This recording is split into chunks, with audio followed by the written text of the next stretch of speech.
Everyone, Radhe Radhe. स्वागत है आप सभी का हमारे चैनल पर। तो फ्रेंड, मैं आप सभी के बीच एक बहुत प्यारा बेटी विवाह गीत ललनवा तर्ज पर सुनाने जा रही हूँ। सुनना जैसा भी लगे कमेंट में ज़रूर बताना। एक तरफ बैठाई ससुर के लोगवा, रे ससुर के लोगवा, अरे एक तरफ नैहर के समझ रे ललन मायर, एक तरफ नैहर के समझ रे ललन माँ। एक तरफ बैठाई ससुर के लोगवा, अरे ससुर के लोगवा, अरे एक तरफ नैहर के समझ रे ललन माया, रे एक तरफ नैहर के समझ रे ललन माँ। मड़वे में बैठल दुल्हन दुल्हा, रे दुल्हन दुल्हा, रे पापा मम्मी करे कन्या दान रे ललन माया, रे मम्मी पापा करे कन्या दान रे ललन। मड़वा के बीच बैठे दुल्हन दुल्हा, रे दुल्हन दुल्हा, रे मम्मी पापा करे कन्या दान रे ललन माया, रे मम्मी पापा करे कन्या दान रे ललन माँ। पौआ पखारी पापा मतवा लगवले, अरे मतवा लगवले, अरे नैना न ढूरै लागी आंसू रे ललन माँ, अरे नैना न ढूरै लागे आंसू रे ललन माँ।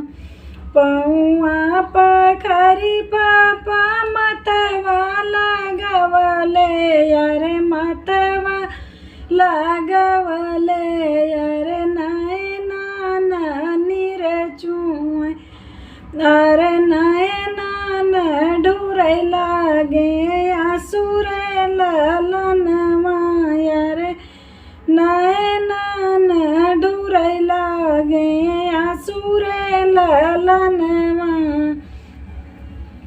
घरवा आंगनवा बेटी खेलत कूदत रहलू, अरे खेलत कूदत रहलू, अरे सुन कैलू घरवा दुआर रे ललन माया, रे सुन कैलू घरवा दुआर रे ललन माँ।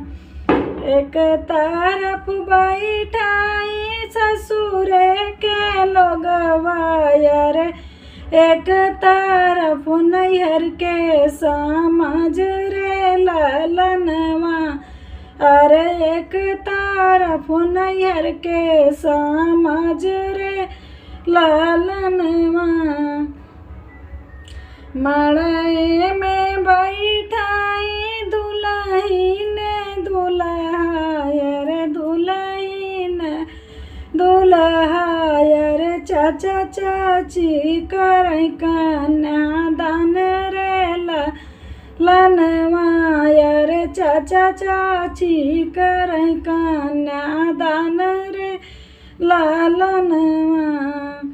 पौआ पखारी चाचा मतवा लगवले, अरे मतवा लगवले, अरे नैना न ढूरै लागे आंसू रे ललन माया, रे नैना न ढूरै लागे आंसू रे ललन माँ।